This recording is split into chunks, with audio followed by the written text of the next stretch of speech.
Most people love bees. They buzz around, they're cute, but their sting makes us go ouch. However, they are very important to the world's ecosystem, and I'm not wrong in saying they are winged saviors. 90% of the world's flowering plants depend on pollination. And how does one do that? With bees. Bees are, however, under threat of extinction due to human impact at a rate of 100 to 1,000 times higher than normal. If bees die out, we die out because we won't have any crops to eat. Welcome to Kaleidoscope, where we are positive, daring, different. On the show today, we buzz in on the curry scene in the Balkans, catch up on the construction industry, and hop into space with Najma the Astronaut. Kaleidoscope is on YouTube, Facebook, Instagram, and LinkedIn. Follow us and like us for more. We must say a big thank you to our sponsors, Srilanka Life, CDB, and The Daily Morning. CDB Hybrid Leasing. Enjoy exclusive interest rate and much more for hybrids, plug-in hybrids and EV vehicles. Looking back at the week that was on CDB Snapshot, Sri Lanka's official reserves increased by 9.6% to $5.43 billion in April. 7 countries get free visas to enter Sri Lanka. Visa fee remains at $50. Sri Lanka drops from number 135 to 150 in the World Press Freedom Index 2024. Bad news for magazineaholics. Reader's Digest shuts down in the UK after 86 years. Journalists in Palestine win UNESCO's World Press Freedom Prize. Mexican fruit drink Aguas Fresca is the world's best beverage, while India's masala chai and mango lassi follow a close second and third.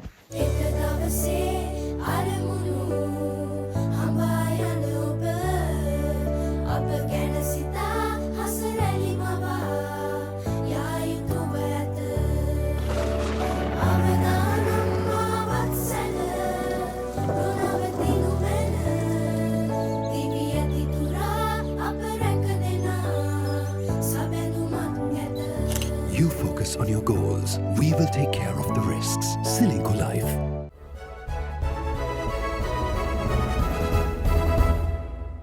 Welcome to Srilanka Life News Capsule. Sri Lanka's construction industry in 2022 was $12.8 billion and the industry's GDP contribution for 2022 was 143 million rupees.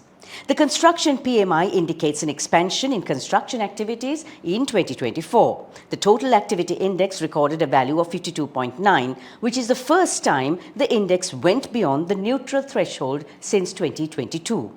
Immediate past president of the Chamber of Construction Industry of Sri Lanka, engineer Major Ranjit Gunatilaka, gave me some valuable insights into investor mindset and economic uncertainties when I met him last week. The construction PMI has been seeing gradual progress, and the fourth quarter also saw positive growth for the construction industry. Does this signal good times ahead? If you see last 2 weeks newspapers, there's not a single advertisement appearing calling for tenders, whether it is a government or private sector. So that means earlier we saw construction industry, certain companies going bankrupt and all. But that is not there now. From the bottom of the dish, I think it's coming up. But the issue is the sustainability. Sustainability is done by the policymakers. So at the moment, sustainability of the policies is a big question for any investor. There is no encouragement for investors, state sector and private sector. So besides these, what are the other challenges that you are seeing ahead for the industry? We need government investment, proper investment, for worthwhile investment, infrastructure or otherwise. We need private sector investment, whether it is the local investors or foreign investors. We must see that the country is disciplined. Country law is more than enough without amending to manage this country, the present law. But you must implement. That assurance should be given by the people who implement the law to the general public, whether it is an investor or the contractor or the developer. Yes, there is a law. It is being properly practiced. What does the industry have to put in place to weather any storms, the storms we have been seeing thus far? Government sector projects must have a feasibility, financial and social feasibility before commencement, and the parties who is put in there should be paid high salary with the responsibility they must finish it by such and such. It's not happening. If it is happening, any government investment from tomorrow, right, these things are followed, then the country will not put money in waste. So where are you seeing opportunity for the construction sector? If they had elections, they have to have presidential and the parliament elections. And if they select whoever the party for that and given assurance that president going to be there for at least to a certain degree, next 5 years, parliament going to be in 6 years, then the investors will have some confidence. This is the team of people going to the, then construction industry will come up. Otherwise it will not come up. And now for a look at our markets this week. At the Colombo Stock Exchange, the all-share price index continued to hold steady at one-year highs, with average daily turnover levels at above 1 billion rupees. Oil prices slipped down to $83 per barrel as demand for oil dropped, and the American Petroleum Institute's weekly inventory showed a 4.9 million barrel increase in crude oil stocks. For the 18th consecutive month, China's strategic acquisitions of gold led to prices remaining at all-time highs and was steady at above $2,300 per ounce. For the first time ever, two of the world's most celebrated designers, Domenico Dolce and Stefano Gabbana, created an immersive love letter to Italian culture. Inspired by Italian art, architecture, music, ballet and the opera, their passion for La Dolce Vita, they bring forth handcrafted dreams from the heart to the hands, Dolce & Gabbana. It's in its world premiere right now in Milan.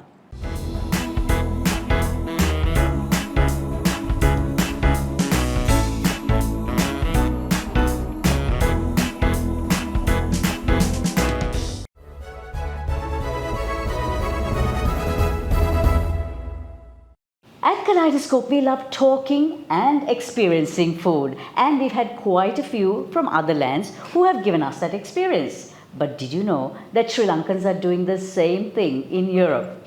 Today's guest is a backpacker turned restaurateur who found himself bringing the authenticity of Sri Lankan and South Asian flavors to Croatia in 2016 and to Serbia in 2023. Clemens Senaratne is on Kaleidoscope Let's Talk today. He's the founder and CEO of CurrySouls. So what is CurrySouls all about? So CurrySouls was originally, something that started off after I entered the restaurant business originally in Sri Lanka. When I started up a restaurant here with some friends in the coast of Sri Lanka, it was more on the Mediterranean cuisine to the tourists.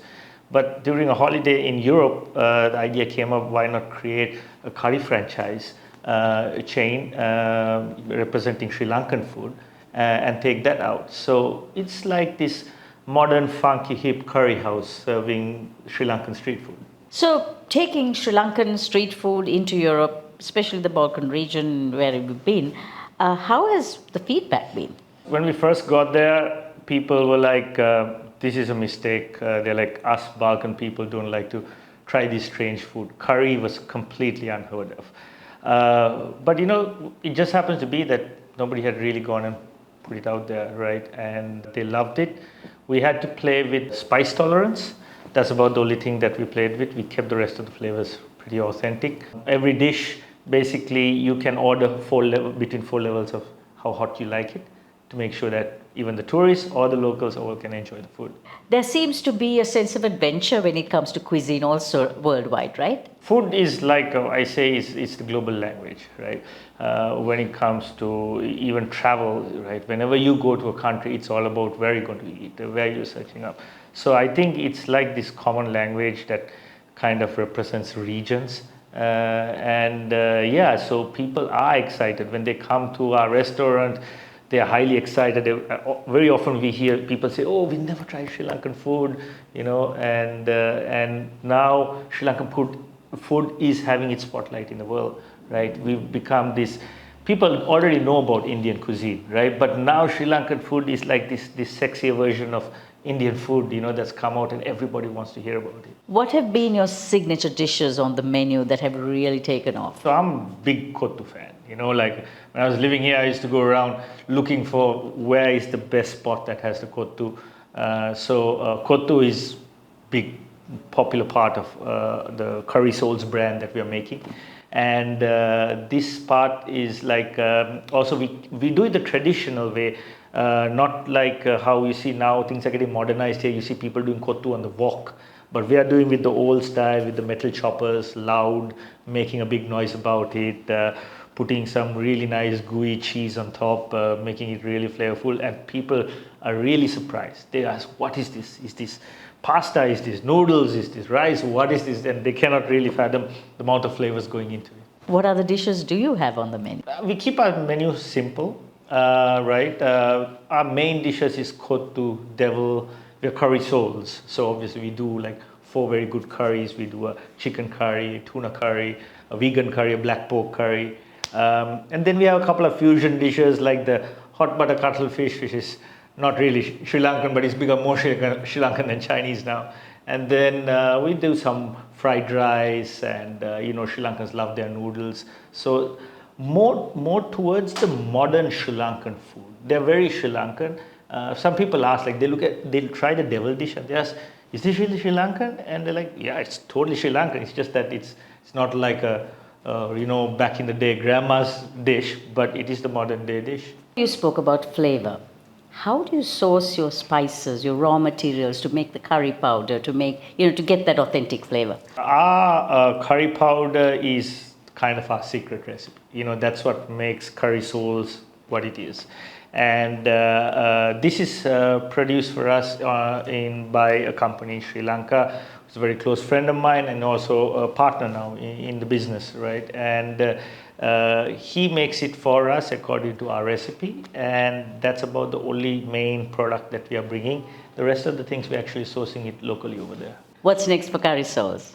The vision has been to take Sri Lankan food, not in the fine dining segment, but in this easy access segment, and go get maximum reach as possible.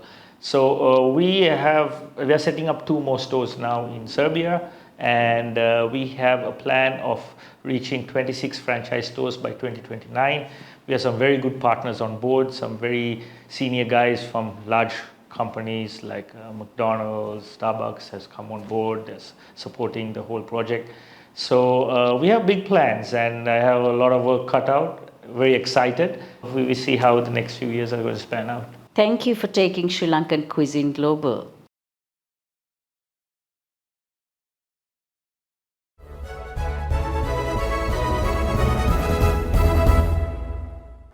Her dedicated passion made everyone uneasy. Go to space? A girl? Can she travel that far? They fussed.